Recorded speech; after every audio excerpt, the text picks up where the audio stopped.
Olá, bem-vindos e bem-vindas à aula inaugural do curso Começar a Escrever Contos. Então, talvez seja pertinente a gente começar o curso com a pergunta: afinal, o que é um conto? Mas antes da gente entrar no que é o conto, ou pelo menos o conto contemporâneo, eu acho que é importante a gente compreender um pouco mais de onde vem o conto. E, no fim das contas, talvez ele seja a forma mais antiga e mais tradicional de se contar histórias. O conto, ele talvez tenha surgido com a própria civilização humana, né? No ato de, quando a gente passou a se relacionar como sociedade, as pessoas contam histórias. Obviamente, o conto moderno, o conto de hoje em dia, ele é completamente diferente de como era na pré-história, na antiguidade ou até mesmo no medievo. E as regras para esse tipo de narrativa mudaram e mudam constantemente. E é provável que continuem mudando no futuro. No fim das contas, o conto ele é um fragmento de história. É como as narrativas que a gente, de certa forma, conta no nosso cotidiano, quando a gente vai contar algo para um amigo ou relembrar uma história de família. Ele tem muito essa característica de narrativa simples, ou pelo menos era assim. O conto, hoje em dia, ele é uma narrativa curta, que se passa em poucos cenários, com poucos personagens em um intervalo de tempo curto. Acho que é isso. Encerramos o vídeo? Está respondida a pergunta? Na verdade, essa é uma simplificação. Obviamente, você tentar compreender todo um gênero literário dentro de um conceito é algo muito difícil.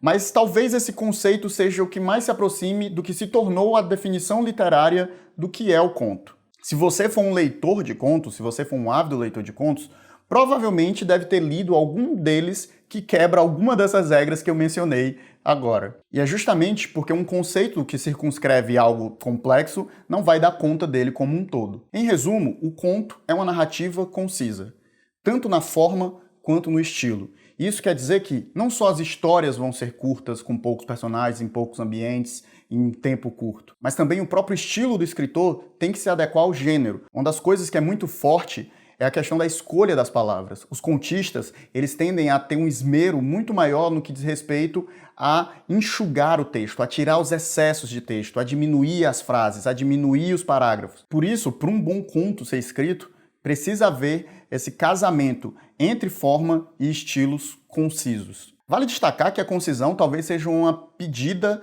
do mercado de contação de histórias como um todo. A gente vê cada vez mais que a nossa sociedade ela é acelerada. Então, o conto não só é uma narrativa que acaba se favorecendo por causa desse formato social, que todo mundo quer fazer as coisas muito rápido, os filmes mais curtos, as séries mais curtas. Então, uma narrativa, por exemplo, que você consegue consumir numa sentada, né, que é como as pessoas costumam falar, né, numa leitura você consegue terminar um conto, acaba sendo uma narrativa que tem um apelo para o formato social que a gente vive hoje em dia. Em termos formalistas, os norte-americanos eles estipulam que um conto ele pode ter no máximo 7.500 palavras. Eu considero isso muito, assim, eu me acostumei a escrever para a internet, e na internet um texto de 7.500 palavras dificilmente vai ser lido. Por isso, eu gosto muito de escrever meus contos entre 1.000 e 2.000 palavras. E isso, obviamente, é uma coisa de escolha, de estilo. Cada um de vocês vai descobrir, no processo da gente montar e estruturar as nossas histórias, que tipo de conto vocês gostam de escrever, se contos mais longos ou se contos mais curtos. Vale destacar que, apesar dessa característica do conto de ser conciso, não significa que você não possa trabalhar as mais diferentes temáticas com ele.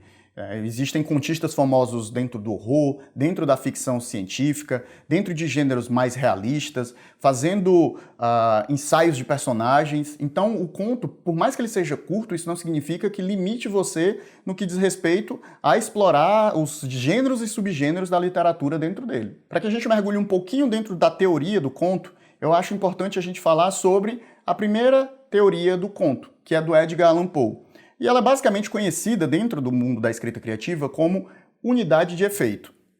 A unidade de efeito é algo que o Edgar Allan Poe pensou para suas próprias narrativas, no sentido de que ele achava que o conto deveria, antes de tudo, antes de você pensar na história, antes de você ter a ideia sequer, começar através desse sentimento que você está buscando. Qual é a sensação? Qual é o sentimento que você quer causar no seu leitor? É o horror? É o espanto? É a felicidade? E a partir disso você vai construir e contar a sua história. Obviamente, de quando Edgar Allan Poe cunhou, né, ali a unidade de efeito, essa primeira teoria do conto, a literatura se modificou muito e os próprios estudos no que diz respeito à literatura também se transformaram muito.